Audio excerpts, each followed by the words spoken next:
100 సంవత్సరాల నుంచి ఈ దేశంలో 1931 బ్రిటిషర్స్ ఈ దేశాన్ని పాలిస్తున్న సందర్భంలో ఈ దేశ జనాభాలో ఉన్న వాళ్ళ కులాల వారీగా వివరాలు సేకరించడం జరిగింది. దాదాపుగా 100 సంవత్సరాల నుంచి ఇప్పటి వరకు మళ్ళీ ఈ పూర్తి స్థాయిలో సమాచార సేకరణ జరగలేదు.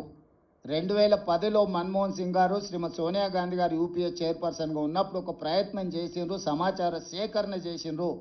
కానీ ఆ వివరాలు పూర్తిగా ప్రజలకు అందుబాటులోకి రాలేదు, ప్రభుత్వం ఆమోదించలేదు. నరేంద్ర మోడీ గారు ప్రధానమంత్రిగా బాధ్యత చేపట్టిన తర్వాత ఆ నివేదికను కాలగర్భంలో కలిపేసిండ్రు. ఈ 11 సంవత్సరాలు వారు ఎలాంటి ప్రయత్నం చేయలేదు. కానీ శ్రీ రాహుల్ గాంధీ గారు కన్యాకుమారి నుంచి కశ్మీర్ వరకు 150 రోజులు 4000 కిలోమీటర్లు మండు టెండల్లో మంచు కొండల్లో పాదయాత్ర చేస్తూ ఈ దేశ ప్రజలందరినీ కలిసినప్పుడు దేశ ప్రజల యొక్క ఆలోచన, దేశ ప్రజల యొక్క గుండె చప్పుడు విన్న రాహుల్ గాంధీ గారు స్పష్టమైన హామీ ఇచ్చిండు ఈ దేశ ప్రజలకు. ఏ రాష్ట్రంలో మా ప్రభుత్వం ఏర్పడుతుందో ఆ రాష్ట్రంలో మేము జనగణనలో కులగణనను ఏర్పాటు చేస్తాము, వివరాలు సేకరిస్తాము. అదేవిధంగా కేంద్రంలో కూడా మా ప్రభుత్వం ఏర్పడిన ఎంబడే జనగణనలో కులగణను కలిపి సమాచారాన్ని సేకరించి ఇది ఈ సమాజానికి సంబంధించిన ఎక్స్రే, ఈ ఎక్స్రే ద్వారా వాళ్ళు ఎంతమంది ఉన్నారో అంత వాళ్లకు నిధుల విషయంలో నియామకాల విషయంలో న్యాయం చేస్తామని రాహుల్ గాంధీ గారు హామీ ఇచ్చారు. ఈరోజు రాహుల్ గాంధీ గారి హామీ మేరకు తెలంగాణ ప్రజలు కాంగ్రెస్కు ప్రభుత్వాన్ని అందించడం జరిగింది. రాహుల్ గాంధీ గారు సూచనలు తీసుకుంటూ తెలంగాణ రాష్ట్రంలో కులగణను విజయవంతంగా ఎలాంటి వివాదాలు లేకుండా ఎలాంటి తప్పులు లేకుండా ప్రతిపక్షాలను అదేవిధంగా అందులో భాగస్వాములను అదేవిధంగా ప్రజా హక్కుల సంఘాలను అందరిని కూడా వాళ్ళ అభిప్రాయాలను సేకరించి ప్రశ్నాపత్రాన్ని తయారు చేసి చట్ట పరిధిలో రాజ్యాంగబద్ధంగా ఈ వివరాలన్నిటిని కూడా సేకరించి ఈరోజు దేశానికే ఆదర్శంగా నిలబడ్డం. రాహుల్ గాంధీ గారికి ఈరోజు తెలంగాణ ప్రజల తరఫున నేను ధన్యవాదాలు తెలియజేయదలుచుకున్న, బలహీన వర్గాల తరఫున నేను ధన్యవాదాలు తెలియజేయదలుచుకున్న. ఈరోజు పెద్దలు కేశవరావు గారు, హనుమంతరావు గారు, మధు యాస్కి గారు, పొన్నం ప్రభాకర్ గారు, అంజన్ కుమార్ యాదవ్ గారు, చాలామంది మిత్రులు, షబీర్ అలీ గారు, చాలామంది శాసనసభ్యులు, వీళ్ళందరూ కూడా నన్ను అభినందించడానికి వచ్చిండు. ఈ అభినందనలు నాకు కాదు, రాహుల్ గాంధీ గారికి చెందాలి.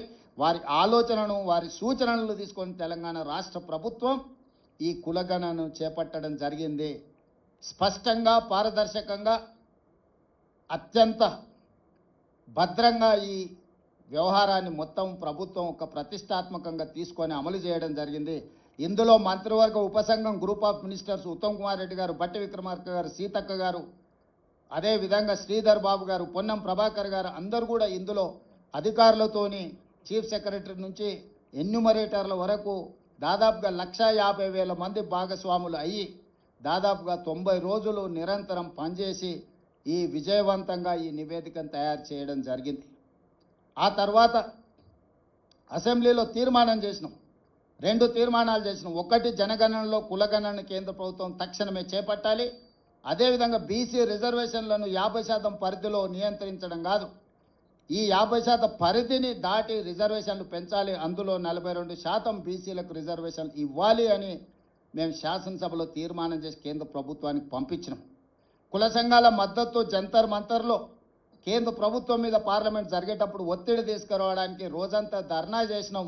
జాతీయ స్థాయిలో ఉన్న రాజకీయ పార్టీలు దాదాపుగా 16 పార్టీలకు సంబంధించిన ప్రతినిధులు ఆ నిరసన కార్యక్రమంలో పాల్గొని సంపూర్ణంగా మాకు మద్దతు ఇవ్వడం జరిగింది.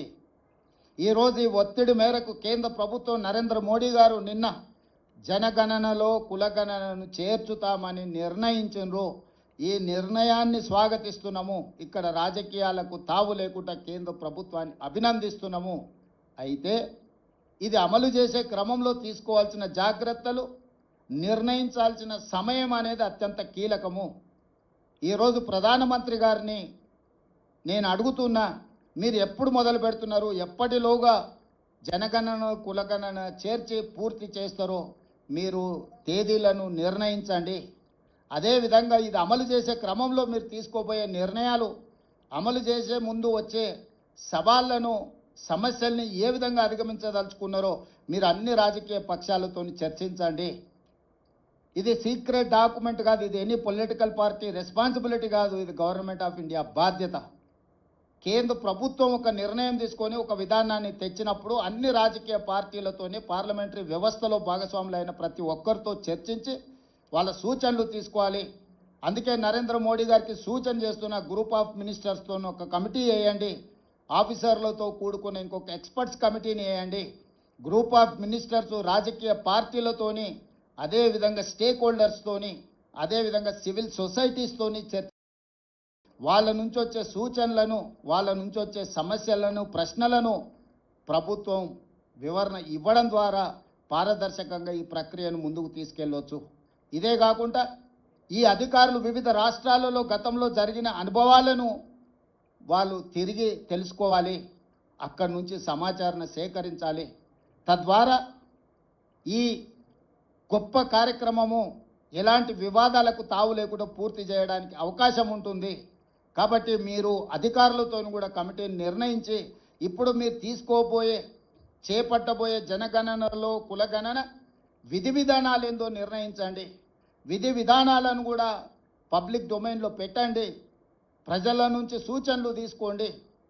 మేము సమాచార సేకరణ చేసినప్పుడు 57 ప్రశ్నలను ప్రజల నుంచి అడిగి ప్రశ్నాపత్రాలను తయారు చేసి ఆ ప్రశ్నాపత్రాలను కూడా మేము ప్రజల ముందు పెట్టినాం. మేము ఏమేమి సమాచారాన్ని సేకరించబోతున్నాం, ఈ సమాచారాన్ని మీ దగ్గరకు వచ్చినప్పుడు మీరు అందరికి ఇవ్వండి అని చెప్పి ఇట్లా 8 పేజీల 57 ప్రశ్నాపత్రాలు తయారు చేసి ఈ ప్రశ్నలకు సంబంధించిన సమాచారాన్ని సేకరించిన సమాచారాన్ని చాలా గోప్యంగా భద్రపరచడము. వ్యక్తులు కుటుంబాలకు సంబంధించిన సమాచారాన్ని ప్రజలకు ఇవ్వలేదు, వాళ్ళ సామాజిక వర్గాల యొక్క నిష్పత్తిని మాత్రమే ప్రజలకు వివరించినాం. శాసనసభలో కూడా ఆ వివరాలను పెట్టి సభలో చర్చించి ఫైనల్గా ప్రభుత్వం దీన్ని చట్టాన్ని చేసినప్పుడు కూడా సభలో సుదీర్ఘమైన చర్చ చేసి అన్ని రాజకీయ పార్టీలను ఇందులో భాగస్వాములను చేసినాం. ఎక్కడ కూడా మా పార్టీ విధానంగానో మా ప్రభుత్వంలో ఉండే కొద్దిమంది వ్యక్తుల విధానంగానో దీన్ని మేము అమలు చేయలేదు. 4 కోట్ల తెలంగాణ ప్రజలు, ప్రతిపక్ష పార్టీలతో సహా ప్రభుత్వం, అదేవిధంగా స్టేక్ హోల్డర్స్ ఎవరైతే భాగస్వాములు ఉన్నారో, లబ్ధిదారులు ఉన్నారో వాళ్ళు, అదేవిధంగా ప్రజా హక్కుల కోసం పనిచేసే వాళ్ళందరినీ కూడా ఇందులో భాగస్వాములను చేసి వాళ్ళకు నమ్మకం, విశ్వాసం కల్పించి ఈరోజు ఈ కార్యక్రమాన్ని ముందుకు తీసుకెళ్ళినాం. అందుకే ఈరోజు తెలంగాణలో దేశంలోనే మొదటి రాష్ట్రంగా తెలంగాణ నిలబడ్డది. ఇవాళ దేశానికే ఆదర్శంగా తెలంగాణ ముందు వరుసలో ఉన్నది. నిన్న రాహుల్ గాంధీ గారు అదే విషయం చెప్పినారు. తెలంగాణ మోడల్ ఈ దేశానికి రోల్ మోడల్. ఈ రోల్ మోడల్ నుంచి మీరు నేర్చుకోండి, తద్వారా పకడ్బందీగా దీన్ని అమలు చేయండి అని రాహుల్ గాంధీ గారు సూచన చేసినారు. రాహుల్ గాంధీ గారిని ఈ పత్రికా సమావేశంలో అభినందిస్తూ అదేవిధంగా నరేంద్ర మోడీ గారికి సూచన చేస్తూ మీరు మా ప్రభుత్వం వైపు నుంచి మేము సహకరించడానికి సిద్ధంగా ఉన్నాము, కేంద్ర ప్రభుత్వంతో కలిసి పనిచేయడానికి సిద్ధంగా ఉన్నాం. మా అనుభవాన్ని కేంద్ర ప్రభుత్వంతో పంచుకోవడానికి మాకు ఎలాంటి బేసిజాలు లేవు. రాజకీయ ప్రక్రియలో కానీ, అధికారుల నిర్ణయాలలో కానీ, అదేవిధంగా ఇప్పుడు జస్టిస్ సుదర్శన్ రెడ్డి, కంచె ఐలయ్య గారు, ప్రొఫెసర్ శాంతాసేన గారు ఇలాంటి మేధావులను కూడా ఈ నివేదిక ఇచ్చి ఏ రకంగా ఈ నివేదిక ద్వారా ఈ పేదలకు, ఇందులో భాగస్వాములకు న్యాయం చేస్తామో కూడా ఒక ఎక్స్పర్ట్స్ కమిటీని కూడా వేసి వాళ్ళ నుంచి కూడా మేము అడ్వైస్ తీసుకుంటున్నాము. ఎందుకంటే నివేదిక తయారు చేయడంతో మన బాధ్యత అయిపోలేదు.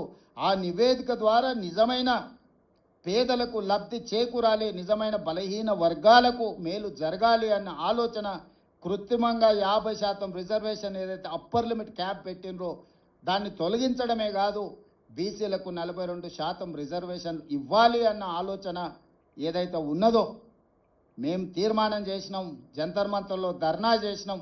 ఏది ఏమైనా నిన్న కేంద్ర ప్రభుత్వం నిర్ణయం తీసుకున్నది, ఆలస్యమైన ఈరోజు ఈ నిర్ణయం తీసుకున్నదాన్ని స్వాగతిస్తూ